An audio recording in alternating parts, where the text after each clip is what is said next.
Bienvenue à une nouvelle émission de Pépitor, Pépitorien, Pépitorienne. Comme d'habitude, on commence par notre petit disclaimer pour vous dire que dans aucun cas, nous ne donnons des conseils sur cette chaîne. Ce sont juste des échanges entre passionnés et entre particuliers. Un petit rappel avec le salon MT Trading sur notre site pépitortrade.com.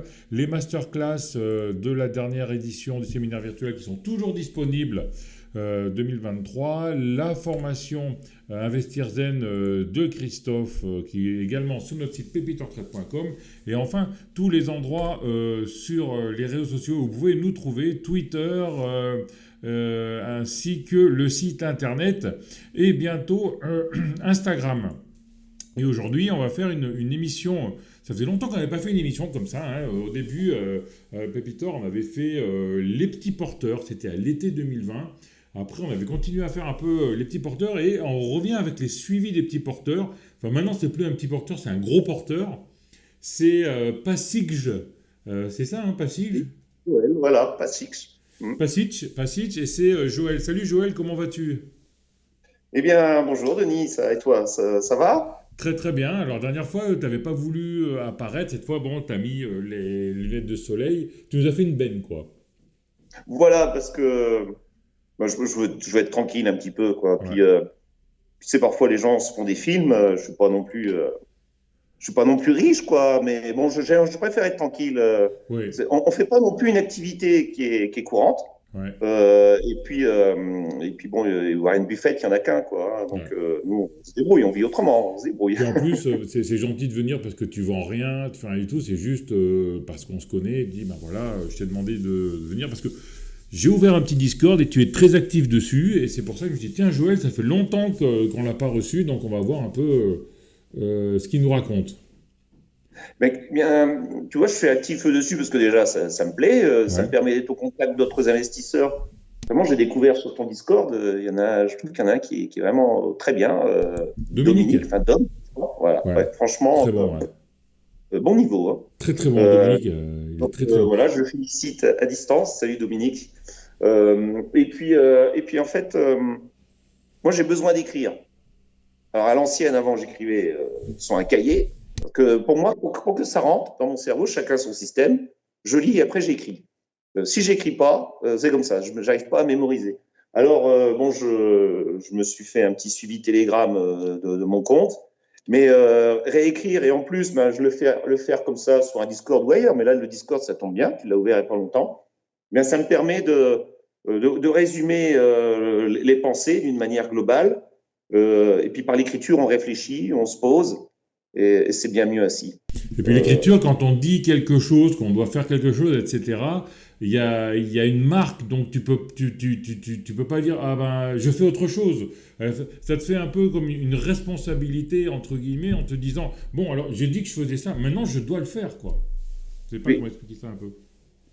oui, oui, c'est ça. Puis en plus, c'est comme une construction mentale. On peut avoir une construction mentale en discutant ensemble ou en réfléchissant tout seul dans son coin. Mais le fait de reposer les choses sur une feuille, comme à l'école en fait, Mhm. quand on repose, c'est comme quand on fait nos comptes. Je me fâche de temps en temps avec les enfants parce qu'ils me disent oui, comment ils disent les jeunes, j'assume papa, t'inquiète, t'inquiète. Ah oui, le fameux t'inquiète. Je leur dis non, non, vous prenez une feuille, vous m'écrivez vos petites dépenses du quotidien, ce qui sort, qui rentre, faites vos comptes. Si vous avez déjà eu des incidents de parcours, Mhm. il n'y a pas mieux que de l'écrire. Alors là maintenant ils sont autonomes, ils ont leur appartement, mais parfois ils disent ah mais j'ai oublié de faire ci, j'ai oublié de faire ça. Et vous prenez une feuille, vous listez votre liste de tâches à faire. Tant que la tâche n'est pas faite, vous barrez pas. Vous barrez quand c'est fait, et puis quand c'est fini, vous reprenez une autre feuille. Enfin bref, Ouais. ça permet de s'organiser mentalement. Et comme on est dans une activité, moi ça fait depuis 26 mars 2012 que je n'ai aucune activité professionnelle à rendre des comptes en tant que salarié, c'est-à-dire que j'ai plus de documents à faire pour quelqu'un d'autre. J'ai toujours gardé quand même une discipline de vie qui soit à la fois sportive et mentale comme ça sur le plan intellectuel pour pas dériver quoi. Ouais. Après chacun a sa méthode, moi c'est ma méthode. Hein. Ouais, ouais, c'est Donc exactement c'est pour ça. pareil, hein. J'ai ma to-do list. Moi j'étais à mon compte. Je suis né à mon compte en fait. Non, j'étais à mon compte une première fois de 97 à 99, après de 99 à 2001. Après, je suis venu ici et je me suis remis à mon compte en 2008. Et moi, j'ai ma to-do list. C'est-à-dire que quand je dois faire 3 ou 4 choses, c'est pas la peine. Mais quand ça commence à s'accumuler, bah oui, oui, allez, to-do list, voilà, je barre. J'ai une liste pour l'important, mais pas urgent. Et après, j'ai une liste pour ma journée, quoi. Ouais. Oui, oui. Et donc, nous, on s'était vus en 2020 alors.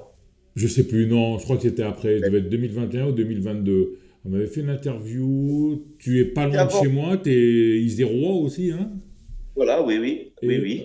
à l'époque, tu étais un ancien cycliste, on peut dire si, je sais pas si tu l'avais dit, mais bon, vu que derrière il y avait une grosse, Voilà. il y avait une grosse photo d'un Ancien cycliste. cycliste. Voilà, l'ancien cycliste dans une équipe italienne Ouais, jusqu'en 2004. ouais. Ancien vainqueur du Tour de France? Non, je rigole. Ah, il faudrait que je sois un peu. Bah, Ouais, tu me diras, Miguel Duren, il y arrivait bien avec ses 80 kilos. ouais, Mais non, je suis pas né extraterrestre comme lui. ouais. Et à l'époque, t'étais beaucoup dans les riots, les rillettes du Mans. Les rites US. Eh bien, les Oui. rites US, écoute. Alors, en fait, je pense qu'on s'est vu avant le Covid. Hein. J'en suis quasiment sûr, il me semble. Hein. Ah non, parce que Euh, moi j'ai ouvert pendant le Covid, moi. Ah, bah alors, ok. Ah non, on s'était vu avant autre chose, où on avait parlé un peu du sens des marchés, du sens de l'économie. Ouais. Je t'avais dit en imaginant, c'est comme la pub des gosses, quoi. On arrive sur un terrain vierge et Hmm. un marché se développe. Ensuite, il y a de la concurrence économique. De la concurrence économique, on finit en concurrence d'État. Et quand on est en saturation de marché, c'était le cycle euh, de la crise du taux de profit. Quand la crise du taux de profit s'étouffe et qu'on est en saturation de marché, on finit en guerre économique. Mais je ne pensais pas que notre prédiction serait à ce point-là, parce Ouais. que c'était avant tous ces conflits, malheureusement, toutes ces guerres.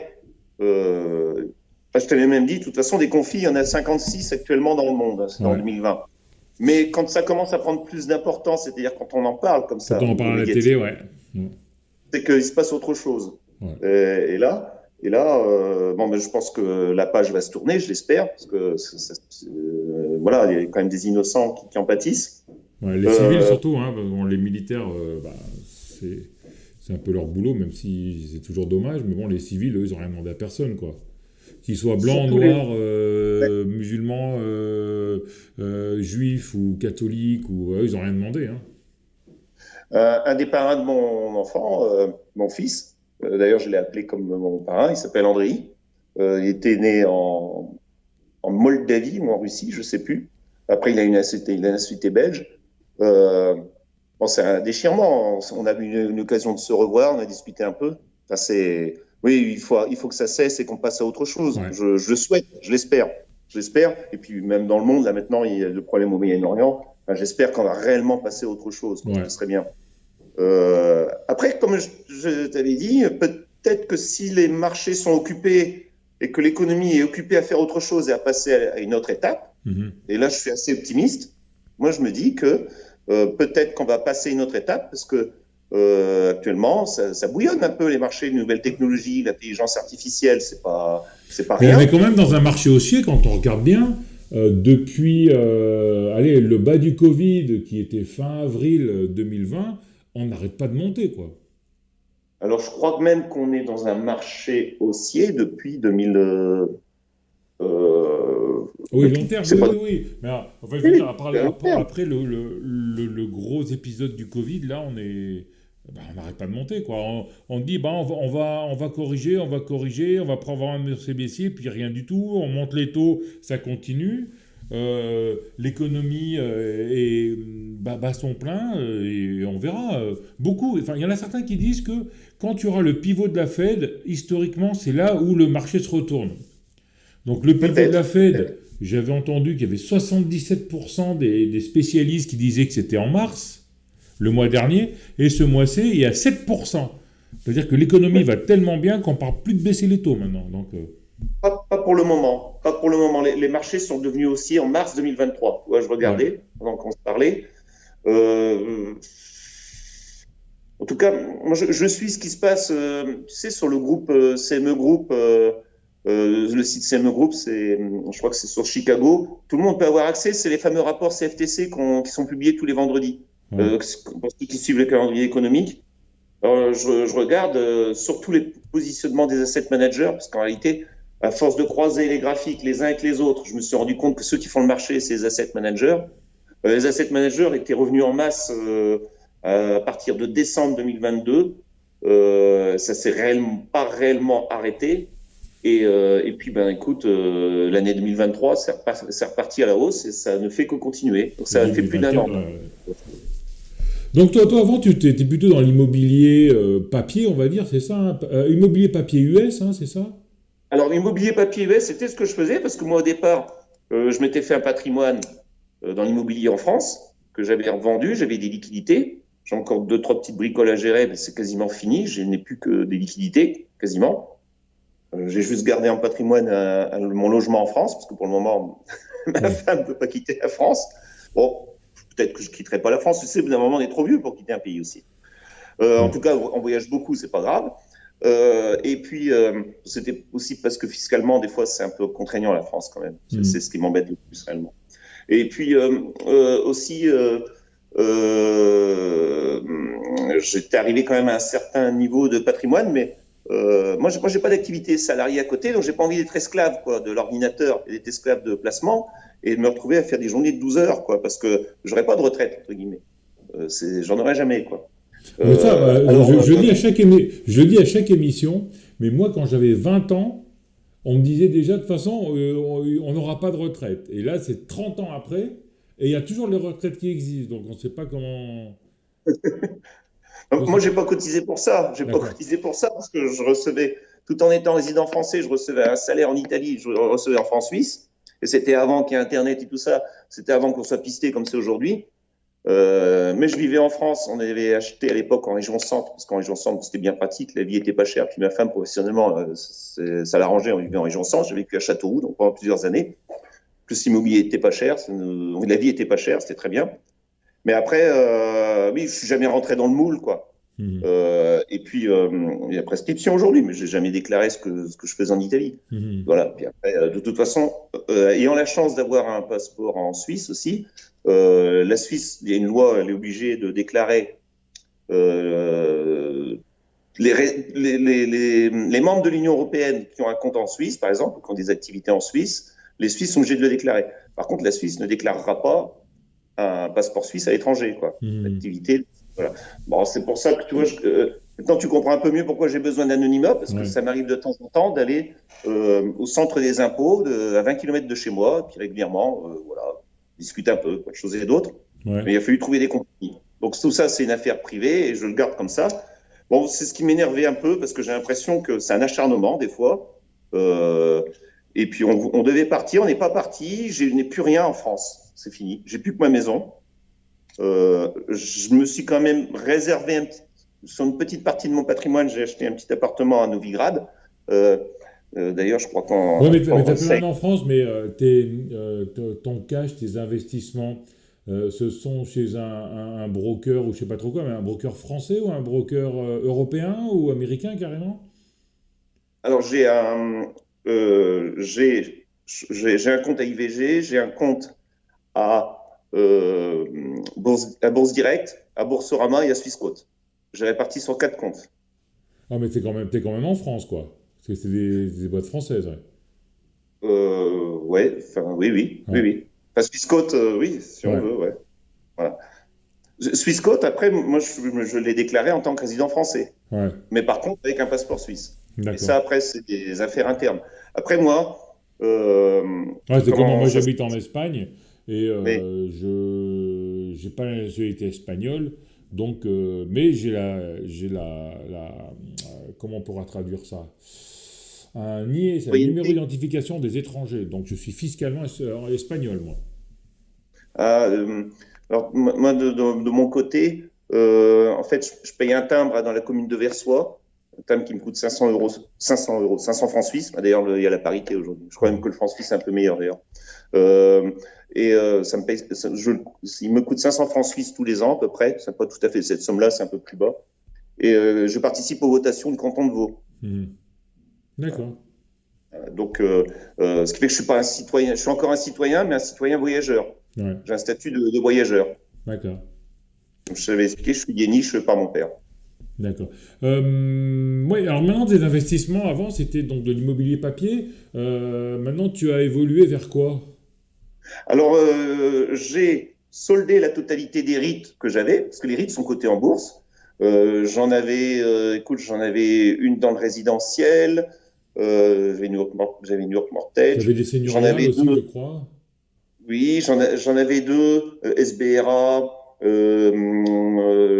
en maison de retraite.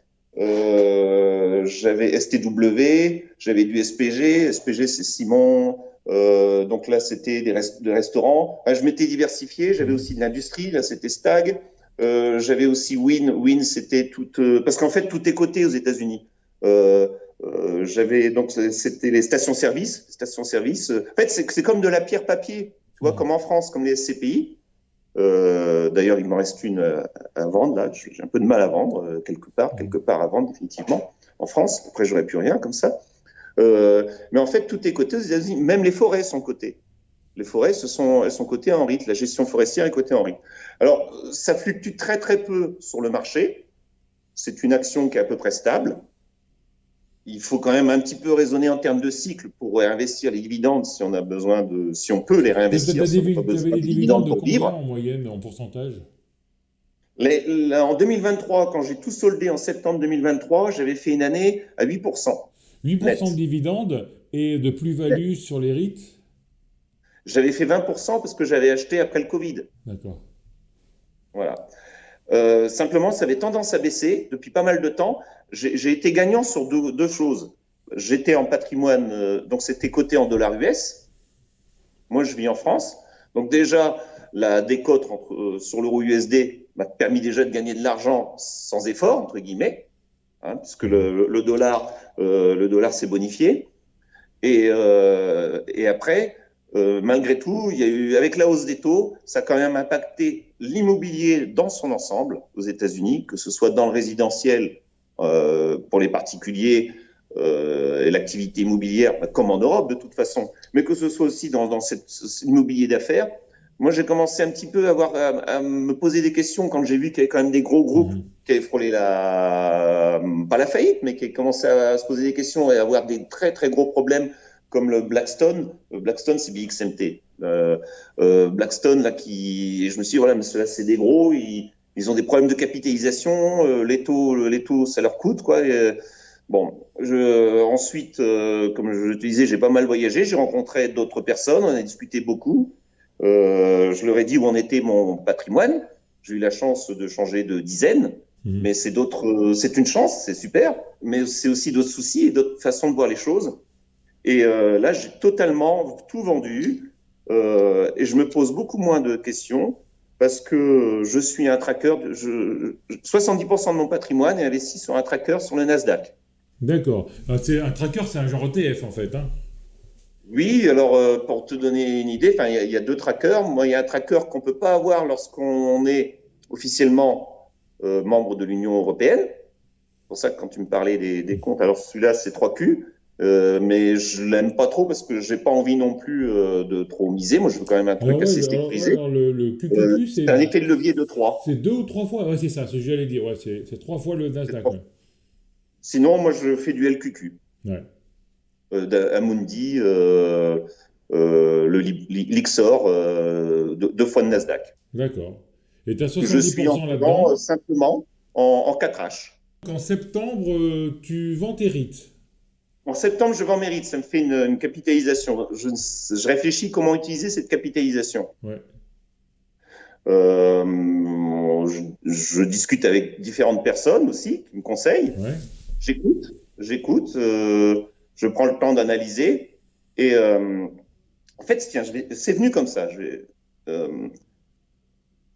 Tu sais, on parle souvent dans la littérature financière, lorsqu'on est abonné, par exemple, à des magazines financiers, que ce soit en ligne, ou lorsqu'on écoute, tiens, des vidéos d'influenceurs, tiens, hein, il y a des gens assez connus. Toi, t'en fais partie, il y en a d'autres. Mhm. Beaucoup parlent tu sais, des investissements sur les values. Et puis en fin de compte, moi, je me rends compte, et je suis pas le seul, hein, tu prends par exemple une société comme Nike, par exemple, on peut dire que ce serait un très bon investissement value, mais ça bouge pas. Il se passe jamais rien sur Nike. C'est-à-dire que la psychologie de marché, aujourd'hui, elle n'est pas obligatoirement cohérente. Tu prends par exemple une action aujourd'hui comme Nvidia, c'est la plus grosse capitalisation, ça n'arrête pas de monter. Il n'y a pas de cohérence en fait. La psychologie est comme ça, la vague est comme ça. Alors moi, je me suis dit, ça devient trop compliqué, quoi. Comment je peux gérer un portefeuille en multipliant le nombre de positions sur des actions, alors que si je vais partir d'une analyse qui va être la situation de l'entreprise est bonne, c'est le moment d'investir. En plus, mes paramètres d'analyse graphique paraissent bons, puis ça bouge pas, par exemple. Alors qu'il y avait une solution qui est beaucoup plus simple, c'était d'acheter de l'indice. Et à partir de là, j'ai réfléchi comment j'allais acheter de l'indice, et j'ai acheté de l'indice Nasdaq. Et pour acheter cet indice Nasdaq, tu t'es rentré en plusieurs temps ou t'as tout mis d'un coup? Je suis sur 4 comptes. Mes placements sont sur 4 comptes. Quand je rentre sur l'indice Nasdaq, lorsque j'y suis rentré, je suis rentré par des trackers, le Lixor par exemple, le LQQ, et ensuite je rentre tout d'un coup lorsque mon analyse et ma méthode de travail me dit que tout est au vert et que je peux le faire. D'accord. Mais t'attends une consolidation ou tu rentres même en trend haussier, en marché haussier? Ça te dérange pas? Comment tu fais ça? Non, non, ben je rentre en train de haussier et je ressors aussi. Je D'accord. ressors selon ce que je vois à travers mon analyse graphique. Je trade le Nasdaq en 4H, en 4 heures. D'accord. Ok. Mais alors, c'est-à-dire qu'en fait, tu trades le Nasdaq par un Lixor, c'est ça? Voilà. Et pourquoi Voilà tu où trades, le, tu traites pas directement le Nasdaq en tant qu'un indice en cash ou en futur? je comprends. Après, c'est selon, je veux dire, chacun fait ses méthodes, hein, mais Ouais. moi, je comprends pas le futur. Je l'analyse, je regarde le Nasdaq futur, mais j'arrive pas à le comprendre avec ma méthode de travail. Ou sur le cash, tu peux prendre un CFD et trader sur le cash Nasdaq, par exemple. Non, ben Ouais. je le sens mieux comme ça. D'accord. Je le sens Mhm. mieux comme ça. Je le sens mieux comme ça. Tu vois, j'avais un certain nombre de valeurs le 2 février, je les ai revendues le 14. Ah, mais tu as des Bon. valeurs, t'as pas que le LQQ alors, tu as d'autres valeurs aussi.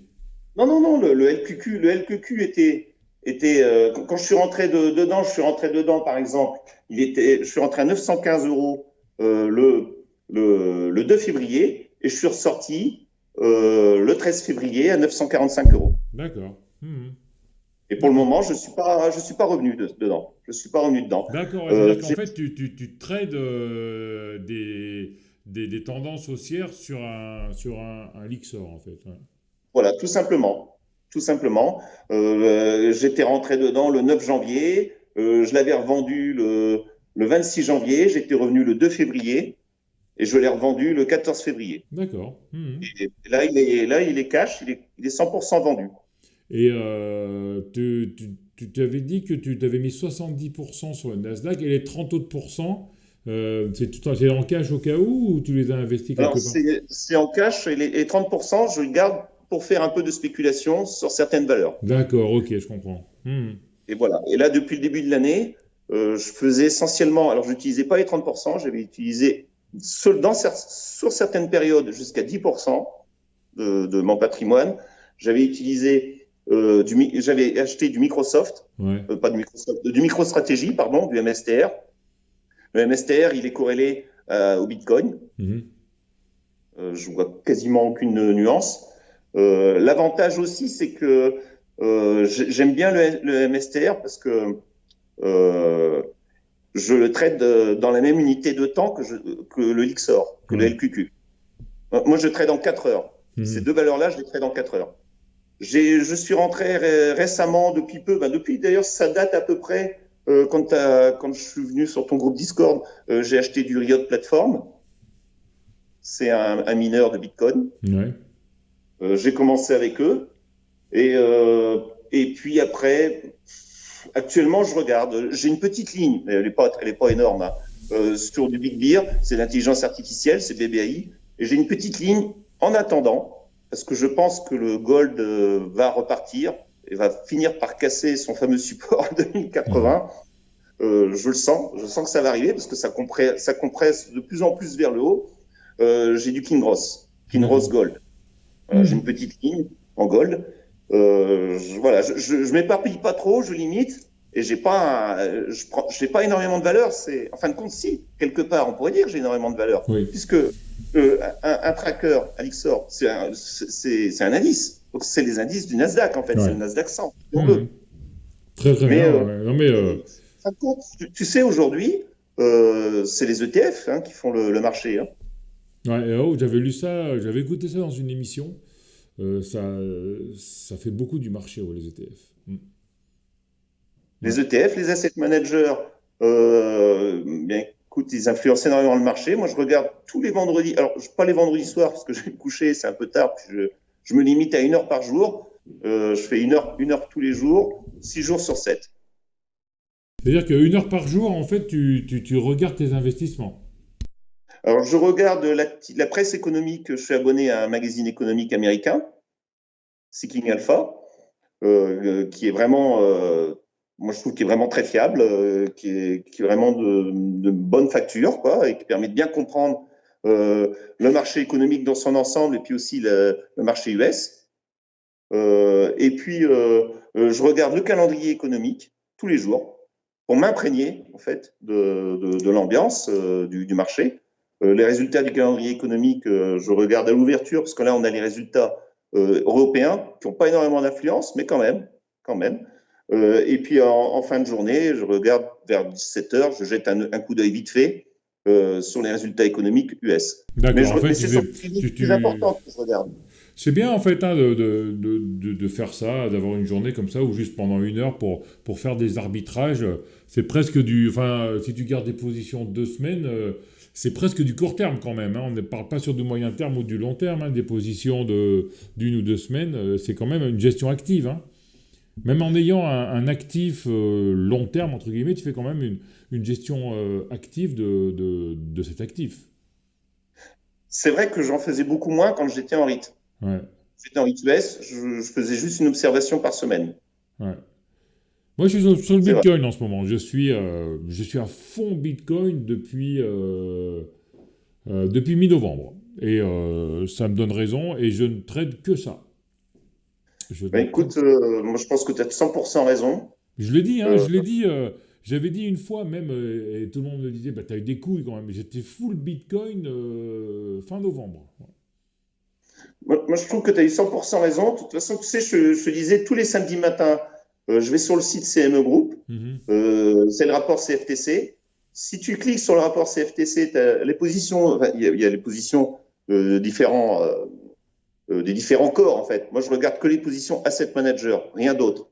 Et tu as les positions sur l'agriculture, la crypto-monnaie, l'énergie, les indices principaux, le forex aussi, l'euro USD par exemple, les taux d'intérêt et les métaux précieux, hein, entre autres.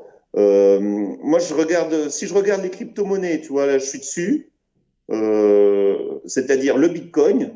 Si je regarde le Bitcoin et que je regarde l'activité des asset managers depuis, allez, on va dire, allez, on va mettre depuis 2 ans en quelque sorte, hein. Depuis 2 ans et surtout depuis août 2023, moi, j'arrive même pas à trouver des positions short, quoi. Ouais.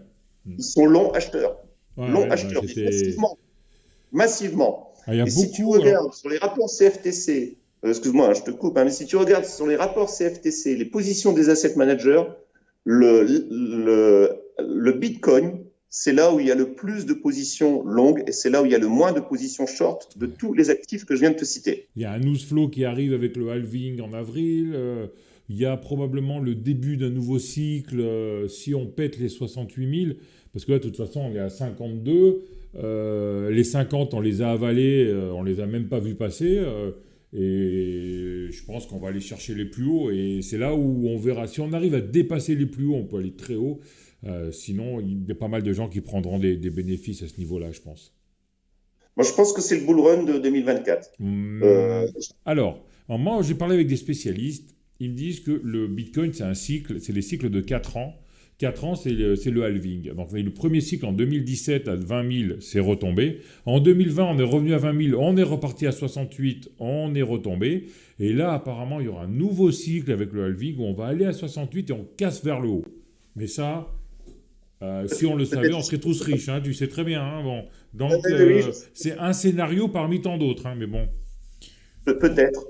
Je vais même te dire, en fait, c'est vraiment intéressant de regarder le rapport CFTC, hein, parce que en partir de janvier 2023, les asset managers sont revenus massivement sur le Bitcoin.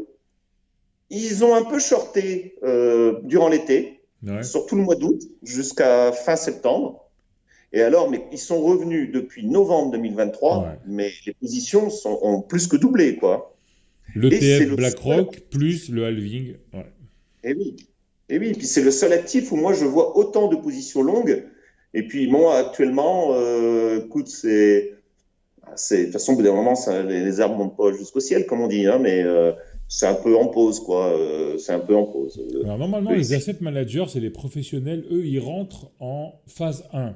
Tu sais, les phases d'Elliott, tu as une première phase, une deuxième, une troisième, une quatrième, une cinquième. Donc eux, ils rentrent en phase 1 normalement au début. Après, il y a une consolidation.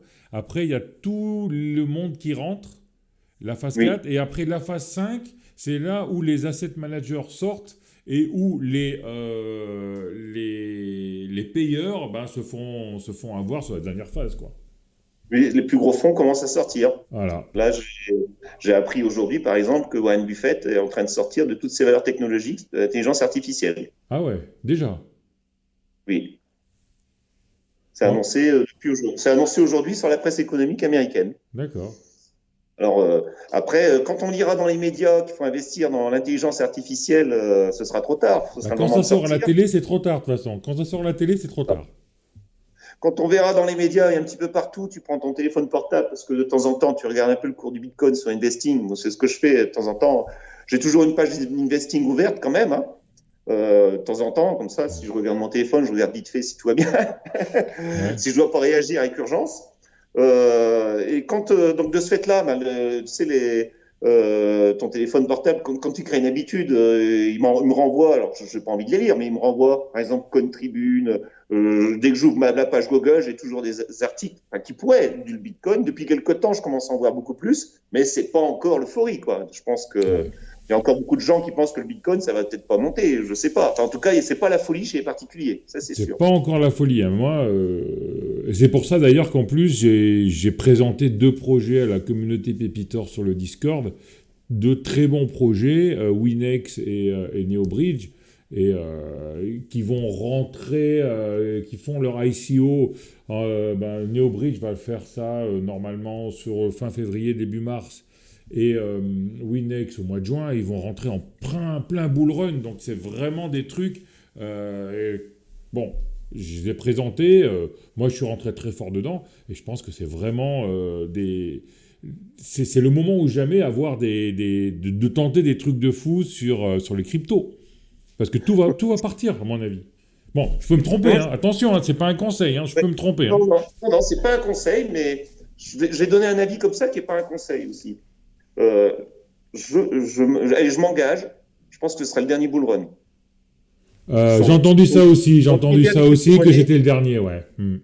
c'est le dernier. C'est le dernier parce que les institutionnels rentrent. Ouais, Et quand ils vont rentrer avec les ETF, ça va stabiliser. Ça va stabiliser les choses, ça va stabiliser les cours. ouais, tout à fait d'accord avec toi. Donc après, ce sera fini.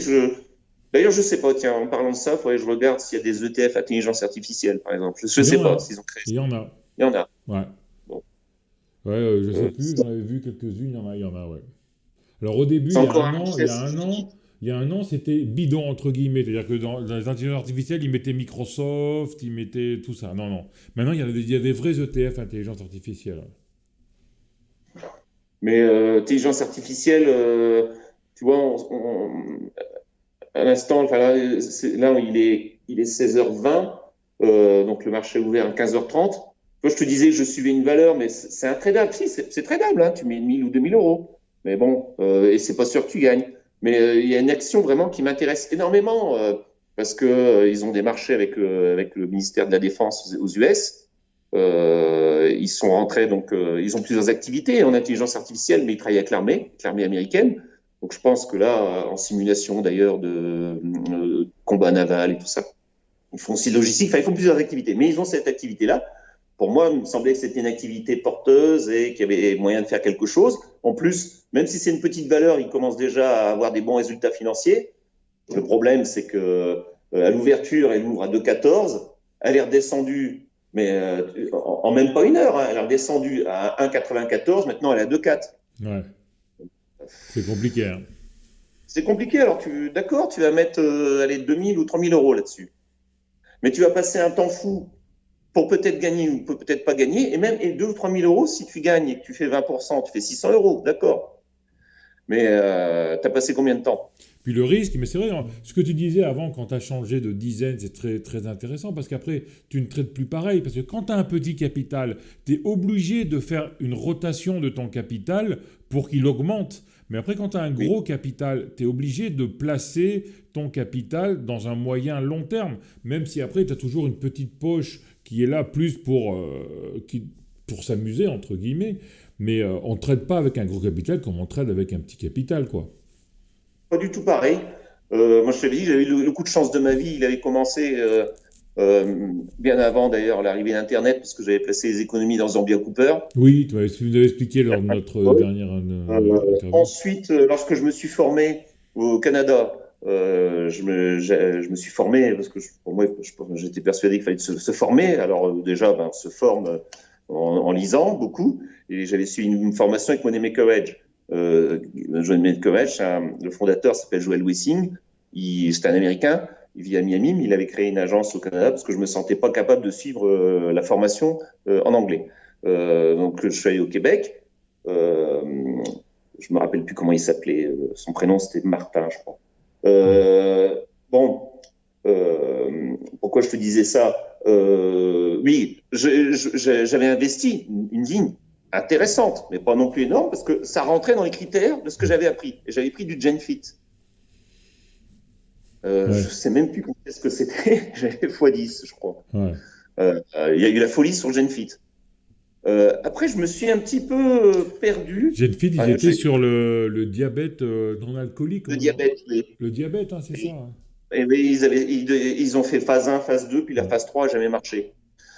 Après, je sais pas, je me suis perdu, j'en ai retiré beaucoup et j'avais mis de l'argent ailleurs, mais je suis rentré dans une psychologie qui n'était pas bonne parce que, après, chacun fait comme il veut, après, peut-être que je suis pas apte pour le faire, mais j'étais trop dans les small caps. Et les small caps, c'est aléatoire, quoi. C'est pas, moi, ça me convient pas. Ça me convient pas parce que ce sont des entreprises qui font faire parfois des ouvertures de capital, donc l'action, elle va se diluer. Ce sont des entreprises qui font pas de bénéfices, qui distribuent pas de dividendes. Donc, ben, dans une journée, ça peut tout faire. Dans un mois, ça peut tout faire. On peut tout gagner ou tout perdre. Il C'est faut pas être ma place. dessus 7 jours sur 7. Après, il faut travailler comme ceux qui travaillent avec toi, c'est-à-dire comme Michael ou David, qui eux font du 8 heures par jour tout Ouais, le temps ouais. et qui se construisent. Michael, il a bien expliqué. Il dit, moi, je me construis mon capital. Je lui souhaite, mais je lui conseille de passer à autre chose le jour où il avancera dans son Ouais. capital. Apparemment, Parce c'est que de ça, toute ouais. façon, il ne pourra pas mettre 100 000 euros dans GenFit, quoi, ou Ouais. dans Hybrigenix. Tiens, je me souviens, il y avait une valeur Ouais. j'avais fait, je sais plus, j'avais gagné énormément, j'en avais perdu beaucoup. Après, je m'étais arrêté tout de suite. Hybrigenix, tu vois, il y avait eu Ouais. la période Hybrigenix. Je sais pas si tu te souviens de Oui, ça. ils étaient rentrés en bourse, ils faisaient des moteurs à hydrogène, je crois, ou quelque chose comme ça. Non, Hybrigenix, c'était aussi une pharma. Ils voulaient synthétiser la vitamine D. Ah, bah, je me trompe alors, ouais, ouais. Oui, oui, oui, je crois que c'était ça. Et moi, je trouvais que c'était super intéressant parce que jusqu'à présent, on n'a jamais réussi à synthétiser réellement. On vend un peu de la vitamine D, mais c'est pas de la vraie vitamine D. On Mhm. l'a jamais aussi bien synthétisé. Je connais assez bien les sujets parce que j'ai une de mes nièces qui a un doctorat en pharmacie et qui a fait une spécialisation pour commercialiser les médicaments. Ouais. Donc, elle travaille avec l'EMA et puis la FDA. Donc, elle m'en a bien parlé. Et après, bon, enfin, elle a travaillé justement dans toutes ces boîtes qui sont cotées. Et puis en fin de compte, ben, l'univers de toutes ces boîtes qui sont cotées, c'est des startups.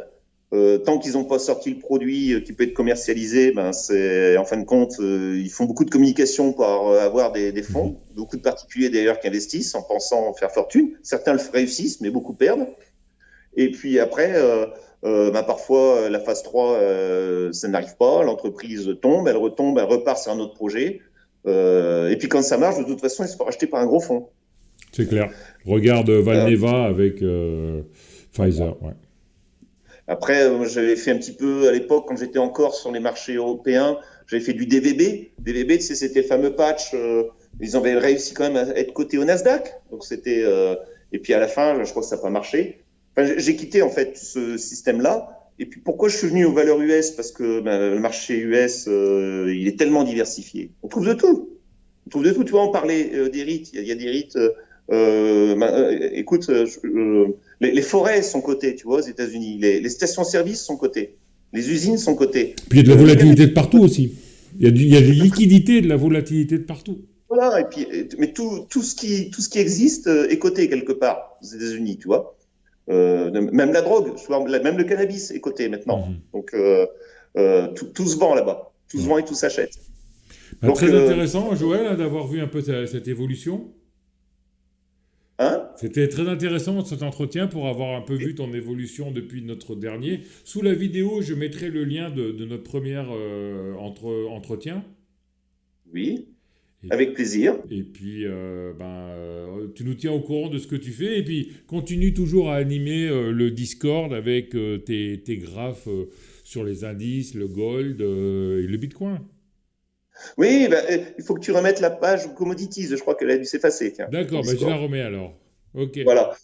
Et puis, écoute, voilà. Puis au plaisir ben, de rencontrer comme ça des investisseurs, des gens avec qui on progresse tout le temps, parce qu'on n'est pas parfait. Et c'est très bien que tu aies des réseaux comme ça. C'est très bien. Continue. Okay. Super. Ben, merci Joël. Et à la À prochaine. bientôt, Denis. Et puis, à la prochaine, Denis. À bientôt. Comme d'habitude, si vous avez aimé, mettez un pouce bleu, abonnez-vous à la chaîne et laissez vos commentaires. C'était le retour de suivi des PP avec Joël, qui maintenant est un gros porteur, n'est plus un petit porteur. Merci Joël, ciao. Ciao, à bientôt, Denis. Au revoir.